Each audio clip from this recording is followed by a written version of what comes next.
Kalingap, welcome back po sa channel ni Kalingap Rob. Ayan, ngayong pong araw ay hindi po namin siya kasama ngayong dito. Kami po ay naatasan para bisitahin si Biancy. I-check na rin yung kanilang lupa dito sa lugar nila. Titingnan natin kung okay ba yung nabili nila, kung maganda. Location. Yeah. Tama. Yeah. Kami ang mga inspector ngayon, mga inspector. Tuloy ang SPOT. Hotel. Si Major. Ako naman si Attorney Rodriguez. Kompleto na. Yes. Yung ibang ko, wala pa. Mapapatatok ko sa noo ko. Sobrang. Ayun po, andito tayo ngayon sa nila. Ito yung tindahan nila. Kaya pala, dami nagbabasketball dito tayo. Bibisitahin natin, tara po. Bibisitahin natin ang minamahal. Ay! Hello po. Guys, wait, grabe, nag-kiss. Talagang iba na to. Iba na to. Huwag ka mag-please. Huwag ka. May palamig po. Pwede po kayo. palamig kayo. Sapong sa mainit na panahon. Oo. Please ka sa akin. Yan. Grabe. Yan. Hindi naman hindi. So, ano bang sadya natin ngayon dito? Sadya natin dito. Ako, Titignan. sadya ko lang siya eh. Ano sadya niyo ba dito sa lupa? Amin po kasi utos sa amin Ang yung lupa. Oo, utos sa amin. I-survey yung lupa. Titignan natin yung lupa ngayon kung okay ba. Pero mas maganda yung survey mo. Siya pala. Dalawa ang pinunta ko dito. Grabe talaga. Okay pa na. Kinikilig ako.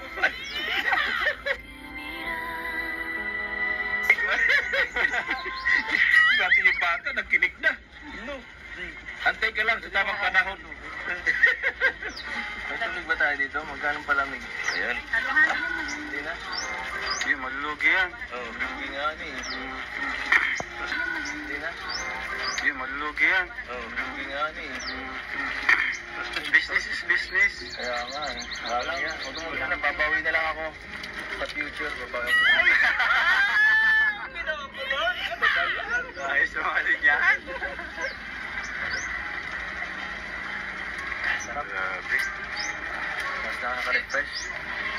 Uy, grabe. Tapos na ito. Napakabait talaga. Pinag-trip pa kami lahat na naman. Baka kamalugin yan. Bayaran mo. Bayaran natin. Hello mga kaibigan, magandang araw po sa ating lahat. At kumusta po kayo? Saan man po kayo naroroon? At sana nasa mabuti kayong kalagayan. At nandito naman po tayo para magbigay ng reaction sa ating part 19 na EDSI Love Team teleserye. At bago pa ang lahat ng yan, ay batiin po natin ang founder ng Kalingap na si Kuya Bal Santos Matubang. Andiyan po si Ate Edna at Kalingap Rob. Kaya suportahan po natin ang buong pwersa ng Kalingap. At para may pagpatuloy po nila ang kanilang paglingap sa mga mahihirap at nangangailangan ng mga kababayan po natin dyan sa Pilipinas. At may kailang shoutout din po sa Kalingap Kayror. Excuse po. Miguel, shoutout din po sa mga Kayror at Kalingap Reactor, official reactor. At sa ating mga kaibigan, mga viewers, OFW, mga ka-OFW, mga ka-EDSI, lahat po ng ka-EDSI community, fanatics, at global supporters. May galag shoutout po sa inyong lahat. At lahat po ng mga team na ginawa ni Kalingap Rob, tuloy-tuloy po nating suportahan para po yan sa pagtulong sa kanila ni Kalingap Rob. Para maipagpatuloy niya ang pagtulong sa marami pong tutulungan, iba-ibang pagtulong po yan sa pag-aaral, hindi lang po pabahay. Tutuloy-tuloy po yan ni Kalingap Rob. At hello po sa mga kaibigan at mga Pag may laban, ka-team kahit saan po. Gandang araw po sa inyong lahat. Ngayon, pagpatuloy po natin ang ating pagre-reaksyon, mga kaibigan. Dito, panoorin po natin dahil dito po ay inutusan po ni Kalinga Prab na i-shoot na ang part 19 sa pamamagitan ng pag-survey ng lupa o paghanap ng lupa na matitirikan ng bahay nila Beyonce. Dahil wala pa po, kasi po yung nauna ay nawala po. Hindi ko po alam kung baga hindi na po pumayag yung may-ari. So, naghanap naman na naman po sila. Kaya, yan po mga kaibigan. Patuloy po natin panoorin at pakikiligin po kayo ng ating video.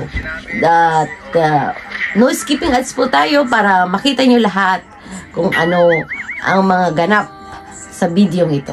Maraming salamat po. Kasi yun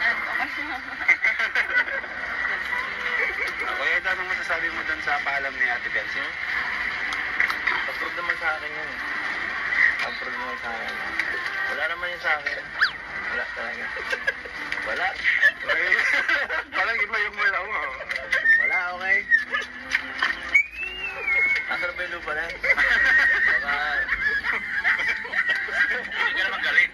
Hindi naman galit. Hindi ako galit, ha? Hindi galit. Masama lang ang loob. Kunyari pa siya, no? Ay, nako. Edo. Tuloy mo na yan. Sige lang. Pagbutihin mo. Okay ako, saan dito ako ngayon? Basta at nakikita kita, okay naman lagi.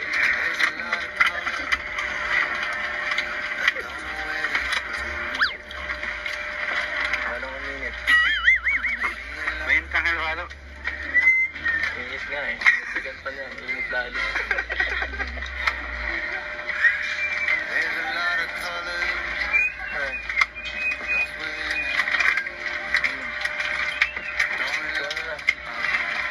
Ayan po mga kaibigan, pinuntahan po nila yung lupa at titingnan nila kung maganda ang lugar. Panoorin po natin, sundan po natin mga kaibigan.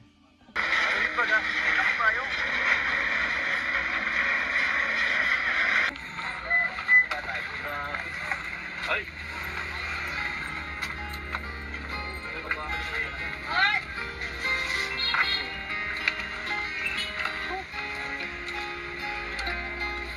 Dito? Ay, maganda ito ah. Pwede ito.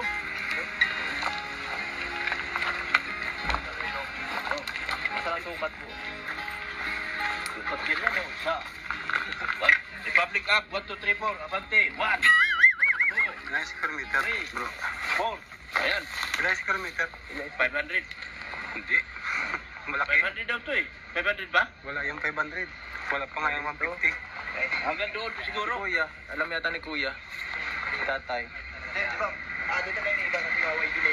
Dito na, dito. Ilang square meter po? 500 daw po eh. 500 square meter? Ano sana nagpapalit sa pagbiling ko sa sana eh. Ay, hanggang doon sa dulo. Ilan? Malaki ito kung 500 square meter. 500 square meter, magkano daw? Sabi ni Beyonce, Mga kaibigan, gusto niya ito. sad to say, hindi niya gustuhan ni Ano? Beyonce. Kasi parang nasa looban no. At ang gusto ni Beyonce ay yung maraming tao. Yung may maraming tao dahil balak niyang ng pamilya niya na magkaroon ng business. O nga naman, kasi parang hindi na sila umasa sa Kalingap din. Magkaroon sila ng business. So, makakatulong po sa kanila yun. Talagang napaka-very good talaga itong pamilya ni Beyonce. Ano? Hindi, kahit hindi na sila umasa, So may pagkakakitaan sila. Kaya magtatayo sila ng sarili nilang business para meron silang Pero okay lang naman kikitain Pero pang-aral ni Beyonce. Kung sakasakali man, dahil hindi naman talaga natin alam kung hanggang kailan ang mga sponsor po. Kaya naninigurado na sila. Yan po mga kaibigan. Ipagpatuloy po natin mga kaibigan ang panonood. At may binulong po. At may sinabi at nagpaalam si Beyonce kay Edo, ang sweet talaga, nakakakilig talaga itong Hindi kasi kuya nagpaalam ba naman pa? Nagpaalam na magiging muse si Beyonce halimbawa, siyempre emergency. lega ng Pwede ka naman tawag sa akin. school ng basketball.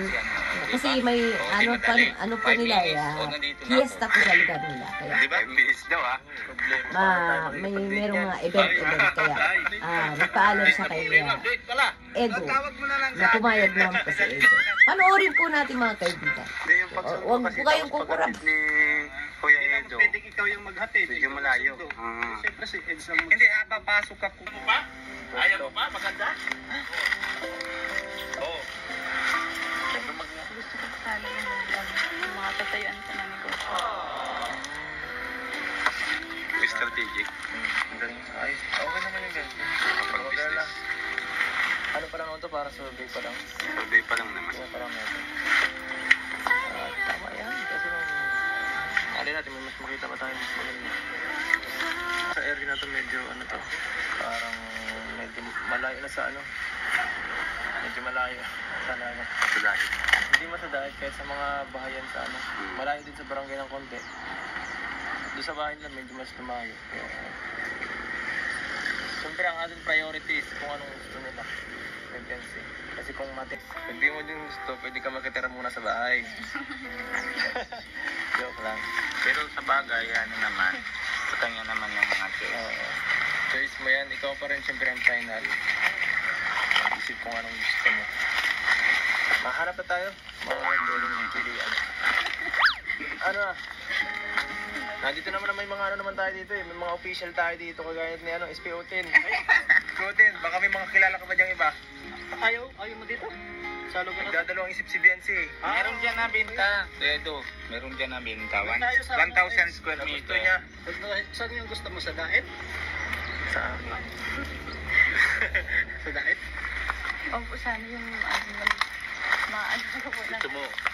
Yung explanation mo bro kung bakit gusto mo sa medyo malapit. Anong sabi? Yung explanation mo. Una, mahihirapan ako eh. Mahihirapan ako. Pag-atin sundo. Pangalawa, dito mamimiss ko to eh.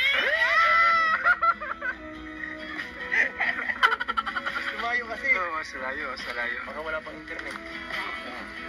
I-finalize nyo kung anong decision nyo kung dito or kaiba para alam din nila Kalingap Prab sa talaga. Ang pangit yung hindi nyo gusto dun itayo, di ba? Oo. Hanap pa si tatay, pahanapin din natin. Pangalawa, dito ay pag hinatid ka dito, malapit lang. Diba? Yun pala kasi ang purpose niya. Yun ang gusto niya. Ay ayaw niya dito sa malayo. Intindihan Sabi mo, thank you, baby ko. Gusto kasi ni Kuya Edo, yung isang tawag mo lang, nandiyan kagad siya. Yung hindi na siya magta-travel pa ng mahaba. Kasi maganda lagi naman sa Bagasbas eh. Gusto Balikan. alas 4 gising muna maaga bago ka na pupuntang daig. Bago ka magpasok. Magawa ka pa sa inyo. Masyadong malayo. Alas 5 tapos, last trip, wala na. Napatayo na ako ng bahay. Ay! Joke lang. Ay, wala. Ay, walang joke. Walang joke. Tanggalin mo yung joke, tanggalin. Tanungin natin si Ate Biancy. Ate Biancy, sa tingin mo, okay ba dito kung sakasakali? Itong yung mo talaga, yung nasa puso mo. Gusto ko po yung po talaga yung may mapag-aanan po ng ininegosyo po. Tapos, Tapos madami pong tao po baga. Para po pag mabenta po, madami pong mabili. Dito po konti man po. pero ano pinapurpose mo yung negosyo ba o lapit kay Ed? Alam mo yun, pagka nahihirapan ka, syempre, nahihirapan din ako nun. Lalo pag ganito, nako. Asan si Tia? Baka kita ko ng kilig ako. Syempre, naisip ka eh. Naisip ka namin. Bakit ka kaya? Syempre, dahil na ako.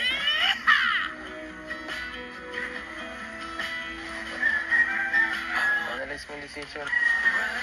Para mas makalapit tayo, mas makapag-banding ng pagbilis mo. Dahil kasi talaga nito. Ano ka? Mahanap pa po na ito. Kayo mas mura po. Sora. Ibang lupa lang hanapin mo. Ibang lupa lang. Ito po pala. Ha? Kaya nga po lupa lang po. Pambira talaga. Ayan po mga kaibigan. Ay, nako, ang gusto pala ni Beyonce talaga ay malapit kay Edo. Gusto niya sa dait. Yun. Kasi po, sa dait po maraming pong tao. So, yung business nila ay maraming lalaki at maraming bibili kasi maraming tao. Yun po mga kaibigan. Yun ang gusto ni Beyonce. Kasi po, gusto niya po ng business para tuloy-tuloy po ang kanyang pag-aaral at para hindi na po siya umasa. Siguro iniisip niya para hindi na rin siya umasa sa mga sa kalingap dahil hindi po natin naninigurado lang po si Beyonce. Ano? Galing ng batang ito. Magaling yan, magaling. Patuloy po natin mga kaibigan kung ano yung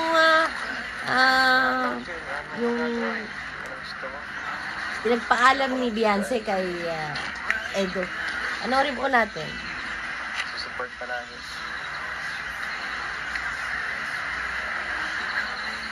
Sabihin ko man po talaga yun. Narinig ko lang, kasabi mo lang eh. So, basta walang sasayaw ah. Walang sasayaw. Meron no? O kasi views bro eh. Pag views kasi may ano yan eh. Ayan eh. May intermission yan. Simple lang naman po. Hindi ako kumaan. Simple lang po. Sige, simplihan mo lang ah. Ay, sabagay. Sige na nga. Wala na akong magagawa. Lagi naman wala eh. Ayan guys, nakita po natin na napanood po natin ang last video ni Beyonce at Edo. At gusto niya po sa malapit kay Edo dahil marami pong tao doon. At yung binulong niya po ay yung pong siya po ang muse ng lega ng school nila, kaya nagpaalam siya kay Edo na magiging mag-a-attend siya at mag-muse po ng event na yun. At yun po ay pinayagan naman po ni Edo at may tiwala naman ba daw po siya. At dyan po natin tatapusin mga kaibigan ang ating reaksyon. Hanggang sa muli po, sana suportahan niyo po ang video ito. At paalam po sa inyo lahat. At EDSI po tayo. Maraming salamat po. Paalam po at goodbye.